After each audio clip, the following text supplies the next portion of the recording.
Hi Maria, Chris is filming. I'm going to try to do a video to show you how I make that sausage gravy. I'm going to start with 1 pound. I use the Jimmy Dean sage gravy, sausage. And I have extra sage. You can buy it in the store, at Cub, whatever. I bought a plastic bottle to put it in. Don't have very much. I hope it turns out. So I got extra sage. Because this sausage doesn't put off a lot of grease, you're going to want a little more grease. So I just have the generic canola oil just to add a little bit of extra liquid to it. So what I'm going to do, basically, I'm just going to brown the sausage. I'll try to show you here. This is weird. I've never done a video before. It's 1 pound of the Jimmy Dean sage sausage. I'm going to crumble it up the best that I can. It's very sticky. So I kind of break it up with my fingers in the pot. Okay, hold on. I gotta rinse my hands off because now I can't touch anything because I'm sticky. So give me 2 seconds. I'll be right back. Okay, so all I did was I washed off my hands because that stuff is really sticky. I'm gonna turn the heat on to like a low, medium low. I'm gonna try to measure this out for you. So I'm just gonna take 1 tablespoon of regular oil.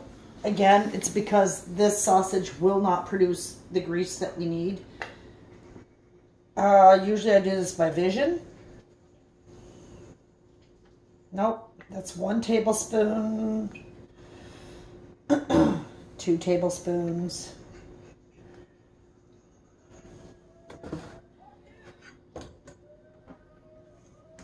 I'm just looking to see what my consistency is of oil. I got 3 tablespoons right now. Let me check it real quick. I'll let you know in about 2 seconds if that is enough.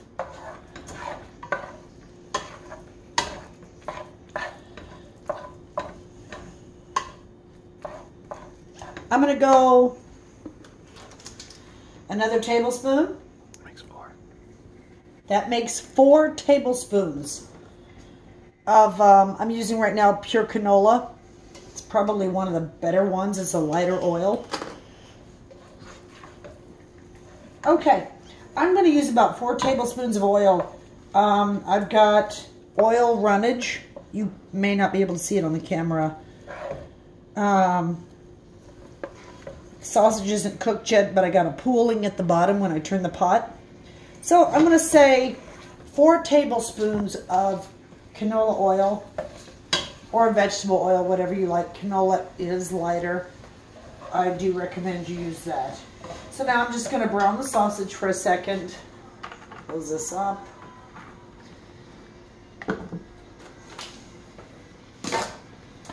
At this point, I want to add the sage. You want the sage to cook in that oil to release the flavors because of the oils. So literally, I don't know how much I got there. I'm going to dump this in. Like, literally. Some people like more sage. Some people like less. I don't even really know roughly how much I have.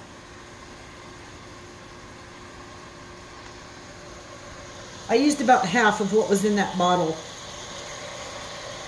And I'm going to put it in here. You can always add more sage as it is simmering. And right now I'm just chopping it all up. You don't, it really depends on you if you want big chunks of sausage or little crumbles. To me, if it's more smaller, it mixes well and there's enough sausage to go throughout this pot. I don't know what pot I'm using. It's not a really big one. About what I made for work that time. I'll try to get that for you at the end of the video. I feel kind of weird. I've never done a video before, so bear with me. I'm basically just using a spoon. I'm chopping it all up. You want to salt and pepper this to taste. Mix that sage all up really good because you will be adding more sage as the cooking process continues. I just keep moving it around because like this, it will cook quickly. If you let it sit, you will start to see the oil that I put in. What little bit of oil that is in that sausage, you'll start seeing that develop.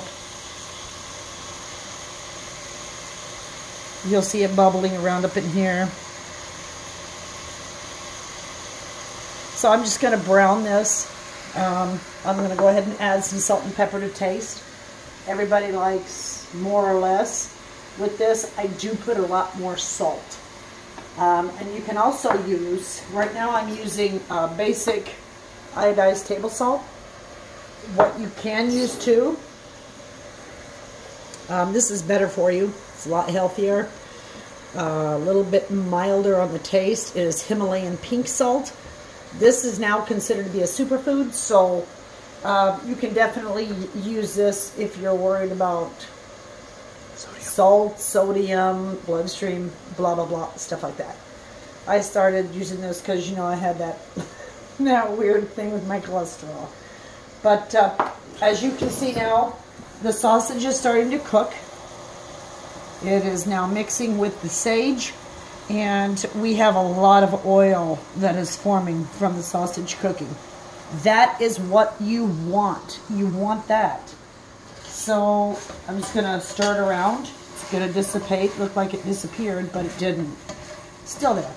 You just want to make sure that your pork is good, as you already know, because you're an amazing cook yourself. This is kind of weird for me, Maria. I've never done a cooking video. I feel like I'm on some YouTube channel. It's kind of freaky and bizarre. Just making sure that all my sausage is good and cooked. It's not good and cooked yet. I'm going to take a drink of beer. Hold that thought. Are you recording that? Okay, cool.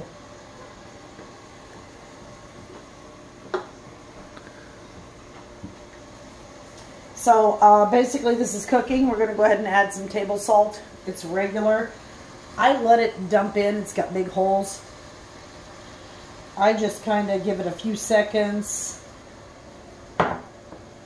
Black pepper, I take the cap off.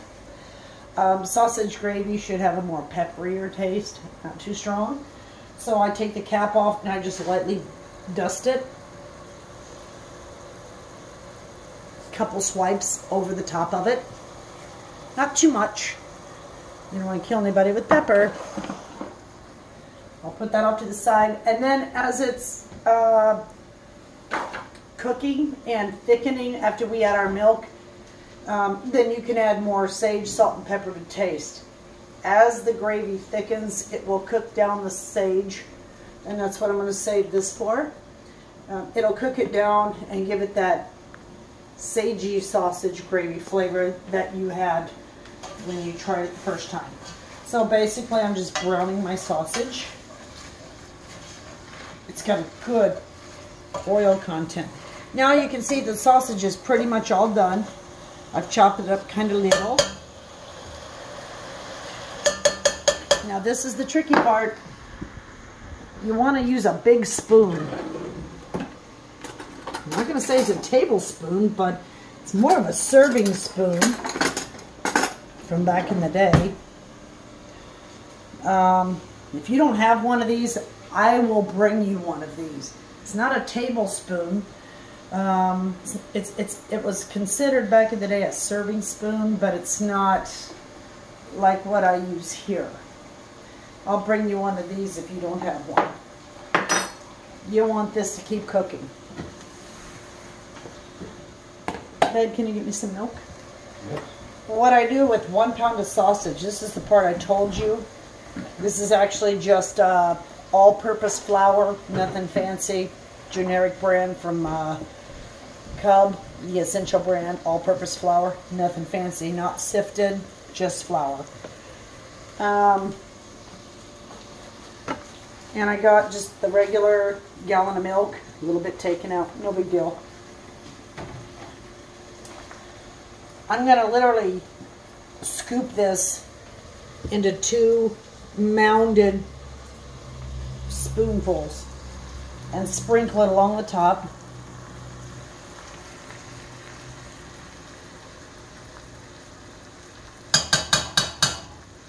That's it.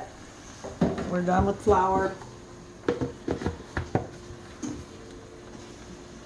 Now on this is the weird part, because this flour has to be mixed with that oil and the sausage to the point where it's burning. This is the part, this is the magic to how all gravy is made. It's very dry, it's very nasty, it's very, no flavor. You really don't want to eat that. So you just want to mix that flour in good with that oil. You want it to be very dry on the bottom of the pot. It's very, almost burnt. You want to keep that cooking.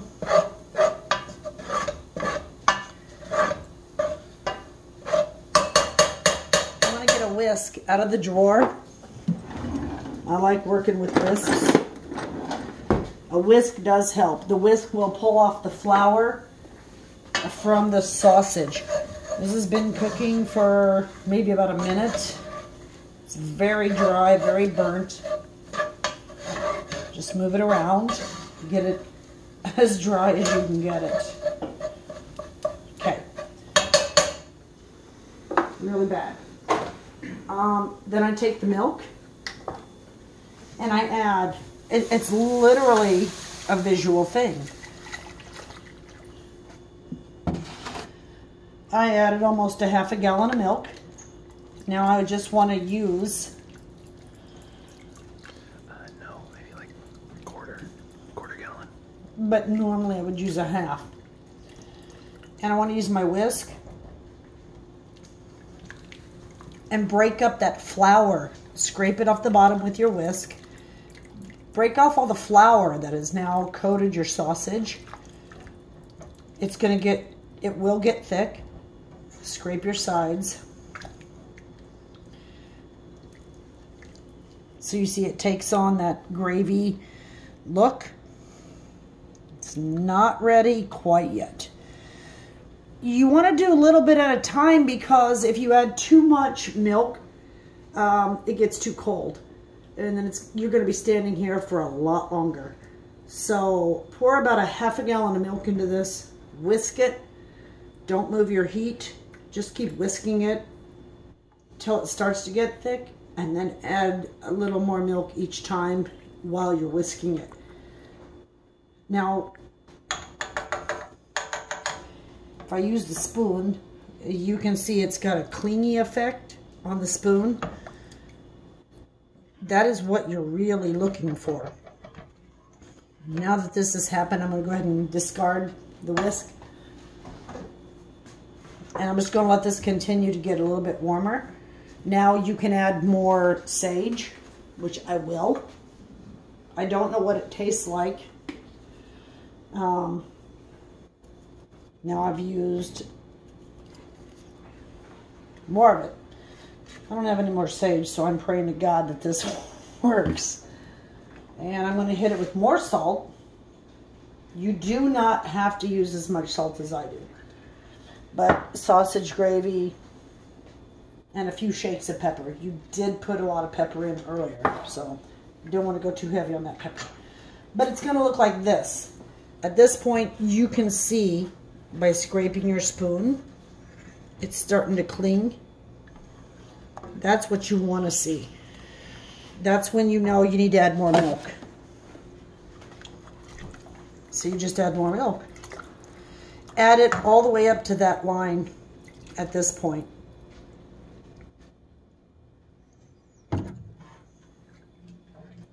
About right there. About 1.5 inches from the top of the pot. And I will again tell you what size pot that I'm using tomorrow. And you'll see all the green floaties. You'll see all the floaties. It's very thin now because I added more oil. Water and milk. I added more milk. I'm sorry. Total retard here. Again, Maria, I've never done a cooking video. Come on, get me some slack. I feel kind of weird. But now I'm going to turn my heat up a little bit more just because all the temperatures cooled off.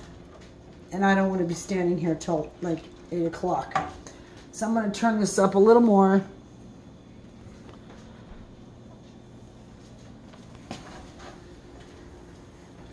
What's going to happen is I'm going to cook this down for about 20 minutes. If this does not thicken the way that I want it to, it will also thicken upon standing. But if it doesn't thicken the way that I want it to relatively quick, I'm going to add some of this. This is Argo cornstarch. I will show you how to use this. This is no flavor. It's a thickening agent. I'll show you how to use this when I come back. And I also want to taste it to make sure we have enough sage, salt, pepper, and etc. So I'll see you in just a few minutes. Go. By the way, one thing I forgot to tell you is while this is now, we're trying to get the heat up into it and starting to thicken, you want to continuously move this. You don't want it to sit long. It will scorch on the bottom, for it is all milk. So this is the worst part. You have to literally stand here and keep it moving. So I forgot to tell you that in a previous one, but this is what I'm going to be doing for the next 15 to 20 minutes. So I will let you know when I hit the end stage of this. Go. Hi Maria. Well, it's been 11 minutes since I spoke to you last. Just letting you know that it is starting to thicken a little bit. While we were not filming, I did add more sage. I tasted it with a spoon. Didn't have enough sage flavor for what I'm accustomed to. And I also did add more salt. Now, those are things that you, after you start making them, it's up to your discretion. I do not have an accurate sage measurement because it's a salt, pepper to taste kind of thing. Sage is the same way, and so is the salt count. But right now it is starting to thicken. We're not ready to add cornstarch if needed, but as you can see, as the gravy cooks and it starts to get thick, you will lose all of this green layer. A lot of that is the oil, a lot of it is the salt, the pepper, the sage. It will dissipate, it will cook into the gravy as it is thickening. So, have said that, I will get back to you in a few minutes when we're ready to see if it's ready, or do we need to add some cornstarch for thickening. So, I'll get back with you on that one. Hey, we're back again. What I did do from the last time I talked to you, as the heat got raised from the previous video, it is starting to thicken. You can see that it's clinging to the side of the pot. You can see it clings when you scrape it along the edge. That is what you're looking for. Now, granted, if I shut the heat off now, it will thicken a little bit, but it's not going to be the consistency that you're looking for. So what I'm going to go ahead and do, I did add more salt. We like our gravy a lot more saltier, so usually what I do is I just grab it. It's got the big holes. I dump it and I just go like that. And I just keep it going until we get the salt consistency that we like. Now, your family may be different. Your taste may be different. You may not like that. So you can see now by the way that I stir it, if I let it go, you don't see all the green, you don't see the film coming back. It's starting to take on that gravy look. I'm going to turn my heat down, keeping it stirred. But I'm going to turn that heat down because I'm going to show you. I'm going to use the Argo cornstarch just to show you how it works. I got a regular soup spoon. I'm going to go ahead and add a big heaping one to a little Tupperware cup. This stuff reacts with cold water. Don't want to let your gravy sit and boil too long without you stirring it. This stuff will scorch. So that's why I turned the heat down. I'm going to go ahead and stir it now. It's really taken on that gravy effect. I think my salt, pepper, and sage content tastes pretty good for what we like. You will learn that as you get the technique. You will not be able to make this on the first try. It's like me trying to make your tortillas or some of your foods on the first try. Shit ain't gonna happen. So practice makes perfect. It took me 5 years to learn how to make this. You're gonna get it less than that. And I know, because you're good like that. So now I'm just gonna take this cornstarch, 1 spoonful. Cornstarch is activated by cold water. So you want to get that cold water going. Can somebody turn the printing light on? You want it kind of thick. Once it hits all cold. This will work in even your guys' recipes. You add water and you just stir it. It will dissolve it. Ryan, I'm not going to tell her that. So mine's kind of thin right now. That's okay. The cold water will dissolve it. You just stir it until you don't see it or feel it. Cornstarch has no flavor. This is just a magic.